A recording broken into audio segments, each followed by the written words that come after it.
Okay, this week we're going to talk about safety related business laws, and it kind of goes over some of the laws that are out there with regard to safety or that have to do with safety and can affect you. So one of the first Okay, so when we start talking about compensation law, we're really looking to compensate victims of something that has happened. And so the first one that we look at is actually common law. And when we look at common law, this is actually a law that's out there. It's based on previous decisions. So there's been a court case that's decided for the plaintiff or for the defendant. And under these circumstances, this would be what we decided. And so that's common law. Now, there's also statutory law, which is enacted by legislative bodies. And so this is prepared, and it can be prepared by a senator or someone from the House of Representatives. It's prepared, it's voted on, and then it's enacted into a law. Now, criminal law, when we look at that, obviously this is going to be addressed through courts. And there's going to be some type of prosecution. There's going to be some type of penalty suffered. Now, that penalty can either be fine or imprisonment or both, but it is going to be processed through the courts. Now, another one that's processed through the courts is going to be civil law, and this is through litigation. And typically, there's some type of penalty, which is normally a monetary damages that says, okay, this person gets this amount of money.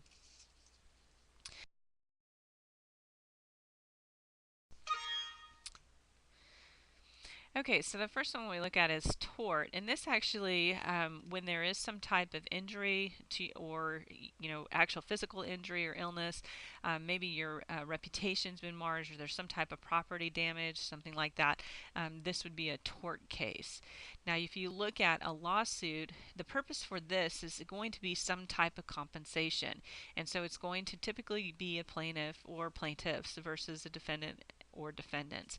And so they're looking to obtain money or obtain some type of compensation, whether it's in product, services. It could be, maybe it's a um, some type of imprisonment or something like that. So they're looking to gain something from this. Now, a criminal case, actually, you're looking to punish the wrongdoer, and you're really not looking for compensation in a criminal case, even though there may be some monetary value to that. But you're really just wanting to punish the wrongdoer. This person wronged me, and so I am going to sue them so that they have some type of imprisonment or some type of major fine against them. Now, the deep pockets theory, when I talk about that, and this is a kind of a slang term, but it's been out there for some time. And essentially, what the deep pockets theory is that you sue the people who actually have money. And so you're not going to sue somebody who doesn't have money because you're not going to get anything out of it. So you look for maybe the company or someone that is involved with a company that does have money, and so you can sue them versus maybe the direct person. And so that's just an example of deep pockets theory. Now, when we start looking at lawsuit parties, and I mentioned earlier there's going to be a plaintiff or plaintiffs, and that's who's suing, and then the defendants are the ones who are actually going to be sued. Now, there's all sorts of types of liabilities, and I'm going to kind of go through these for you as much as we can understand them. We don't need to get into a bunch of details on this, but just a very high level understanding of liability. But essentially, what you're saying is that these can be either voluntary assumed or it can be an actual contract or it's imposed liability. Now, the first one that we as managers, supervisors, business owners, safety managers, all of us have to worry about is assault.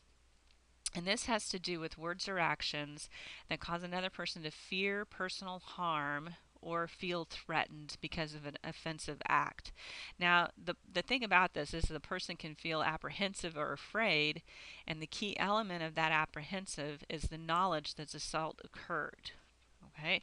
Now, when we start looking at battery, that is actually harmful or offensive bodily contact. So, someone hits someone or someone grabs an employee by the shoulder, shirt collar, and there doesn't have to be an injury that's involved in it, but it offends a reasonable person by them doing this action.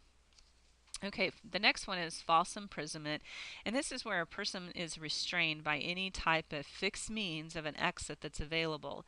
Now, if the person can exit, it's not applicable. And for an example of that, a shoplifter is actually in the store, and a clerk says, "Hey, you know what? I'm going to stand between you and the door, and you cannot leave. I'm going to hold you until the police come. I've called the police."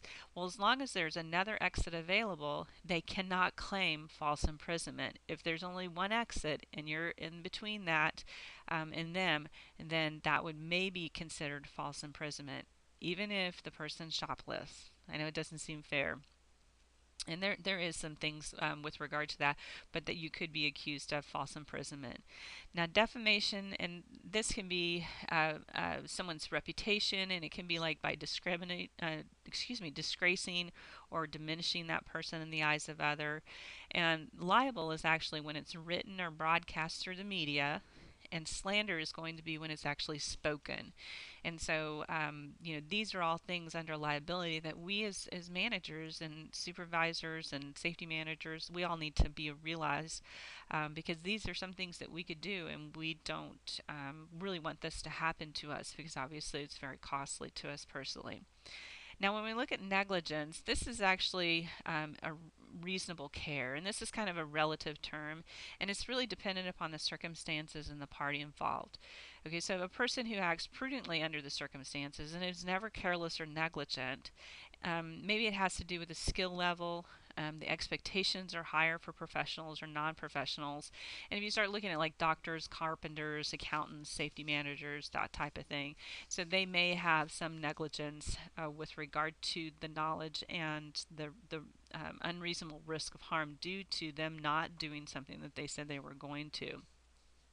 Now, the last one is unintentional torts, and this is parties that are sued due to unintentional actions.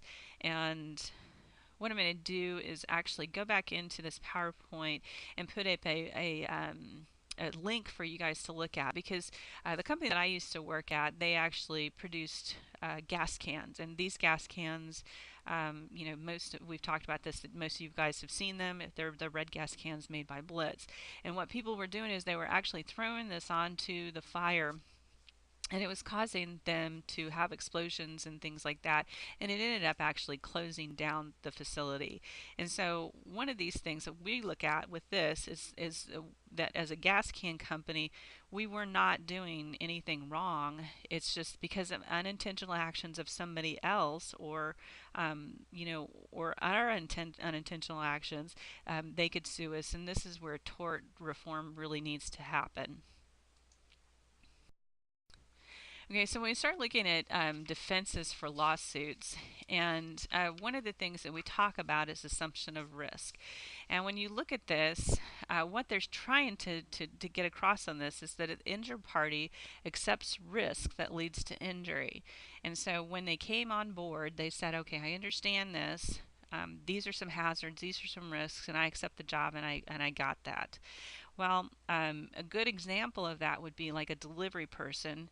And just recently it snowed here. If they get out of their truck and they're actually going to deliver a package, and there's snow and ice all over the steps and everything, and they just say, oh, okay, well, I'm going to go ahead and it's my choice to go ahead and try to deliver this. Well, if they slip and fall, um, they would look at this as potential assumption of risk. They knew what the risk was, they went ahead and did it. Now, when we look at contributory negligence, this actually, the injured party helped cause or somewhat contributed to whatever loss it was. It could be an injury or some other thing. So if you look at it, an example of this would be like if an employee was mopping a floor and there was a bunch of people that were walking around, and so maybe somebody decides that they're not going to walk around, they're going to walk right where the person is mopping. They fall and injured. They actually contributed to the accident. And so you may have like a 40% of the person who was walking through when they weren't supposed to. And if we didn't have signage, it may be 60%. And so it's kind of a percentage. Who was at fault? Okay, well, the person who walked through, but then we didn't have signs, and so we were as well. Now, the fellow servant rule is pretty much a common law that governs any type of job-related injuries that prevents employees from recovering damages from employers if an injury was caused by negligence of a coworker. Now, this one typically is not used today, but it may come up. It's something that you can at least see. Now, when we start looking at categorizations of injuries, and I am going to put up for you a list of temporary partial disability, temporary total disability, permanent partial disability, and permanent total disability. I'll go ahead and put up a sheet for you on that so that you can actually have some major definitions with regard to it. But if you start looking at it and just kind of break down the terms and try to get the terms correct before you start assigning them to any types of disability, it's a little bit easier. So if we look at partial, now this is only going to limit the employee's ability to work just in a certain areas. Okay, so they may be able to work, but they're not going to be able to do everything that they normally would have. So partial, an example would be a person who actually maybe they're supposed to lift 30 pounds by their job and they can only lift 10 pounds. So they partially can do their job except for the lifting portion, and that was the only restriction that was on that. Another thing we look at is total. And this is where they actually cannot perform their jobs. And so typically it's going to either maintain that job or employment in that area. Okay, so let's say that I'm a typist and I'm a receptionist, a typist, and my job is to actually type. And if I end up having something major happen to my hand and I can't type, then that would be an example of total because I cannot type. I can't do that job specifically. And it'd be really hard for me to actually go out and get another job that had to do with typing because I really only have one hand that I can work with. Now, temporary, when you look at that, it's when full recovery is expected. So right now, I'm this way, but I'm going to fully recover and I can do my job as normal later on. And typically there's a time frame that's done with that. And permanent is actually, it's not going to change. So it's something that happened. I'm not going to be able to I'm not going to be able to recover from it. So this is going to be a permanent damage. Now, something else that I'm going to put on there for you is a chart. And this is actually from Missouri that I found. And it's just a visual chart, and it's showing the number of weeks that compensation is payable. And with regard, and this is just to permanent partial disabilities. And so what it pretty much says is, okay, if it's a whole body, there is 400 weeks of pay that they can compensate you for. But if you start looking at the loss of one eye, it's 140. Even like your pinky finger at the very top, that's only 16 weeks. And so every piece and body part does have a figure and a number that's out there with regard to money as well as time limit that they can do this for. And this changes state to state, and it just kind of depends. And this is the only one that I could find under the Division of Workers' Compensation for the state of Missouri. Now, if you start looking at another way that we can be affected as a manager or supervisor or even safety manager or owner, we're looking at the Product Safety Act. And this actually was out there. This is administered by the Consumer Product Safety Commission. And they have four main purposes, which are listed here. So they're going to be making sure that there's no risk of injury associated with those consumer products that we're creating. They're also going to look at evaluating some of those products, and then they're going to have uniform safety standards that are pretty much out there. And then they're also going to promote and research and conduct investigations. And so those are the four main purposes of the Consumer Product Safety Commission. Now, what they're doing is they're really wanting to look at consumer products that are being produced, and they're wanting to prevent or reduce any type of risk that's out there with regard to injury or anything else. Now, the Consumer Product Safety Commission, and you can actually look them up, they're under cpsc.gov. There are some category of requirements. Now, the first one's going to be consumer products, and it's actually going to have a marked or some type of warning label or instructions. And so it has to be very clear and adequate for an average person to understand. The other category of requirement is requirement respecting the form of warnings or instructions. And so it can be marked on there, or it can just have like a pamphlet that says these are the warnings and instructions, depending on what the type of a product is. Now, when we start looking at this, we really are looking at product liability. And so, what product liability is that somebody is going to sue you saying that there is some type of injury or loss of property, and the defendant who's actually making this product is responsible for this defective product. And so, once again, you can see how that can be very costly for a company. Now these are just two different things, and you can pause this presentation, I believe, and go in and look at them. And I just went ahead and looked up two of these, and these are kind of a little bit further back, but the links still work. But some examples of this, and this Mr. Coffee was recalled, and this was due to burn hazard. And if you click on this, you can actually see a picture of it. It can go through and it tells you how many cases of injuries that there were, what exactly or why exactly is this being recalled.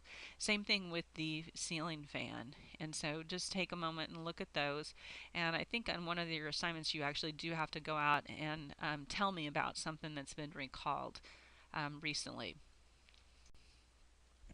Okay, so when we start looking at product liability, there's four different theories that are out there. Strict liability, negligence, breach of express warranty, and breach of implied warranty.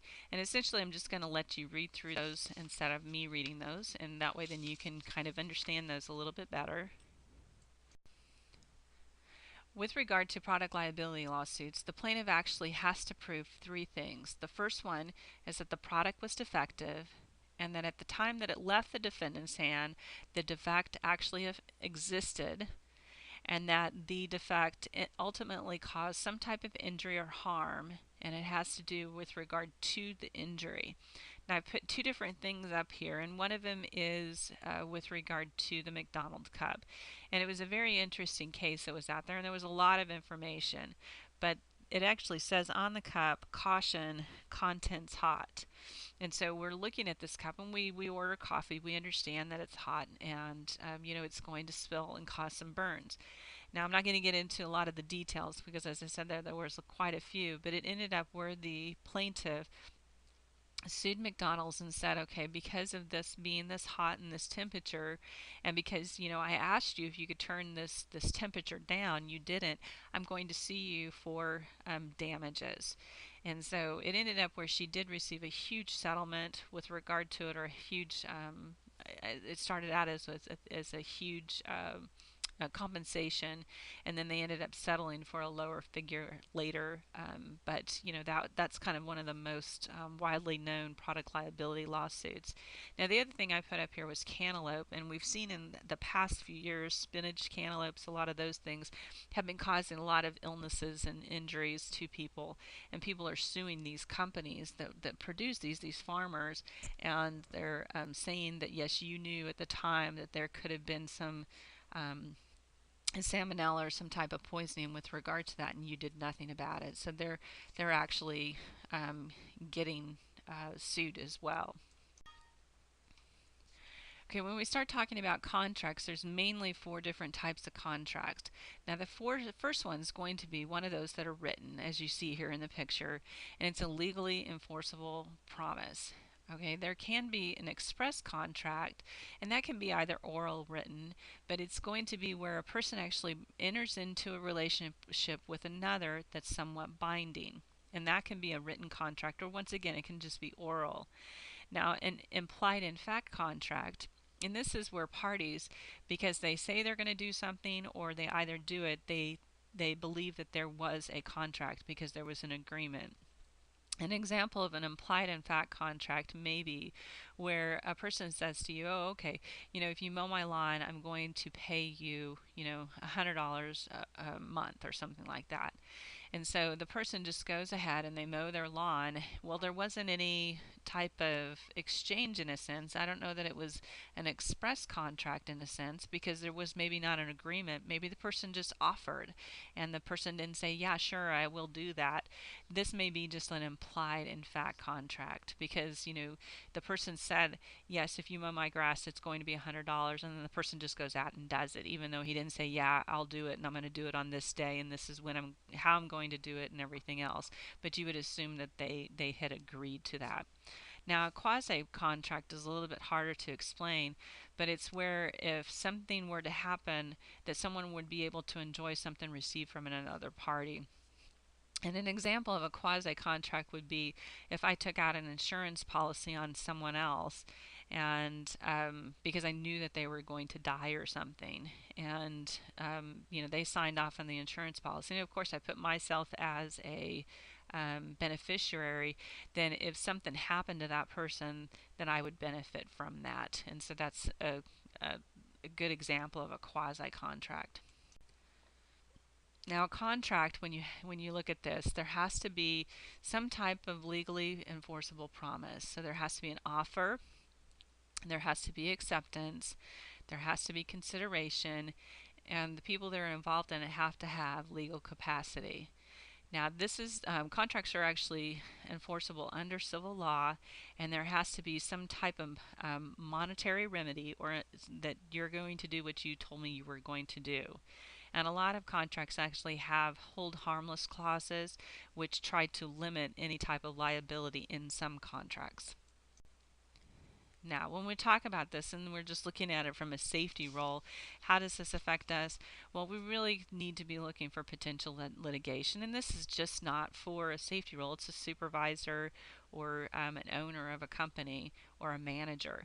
And we need to constantly be looking to minimize exposure, not just to litigation, but potential accidents. Now, if you do have to get into a contract with someone, or you're trying to write safety programs or something like that, you may want to have some type of legal counsel look at something.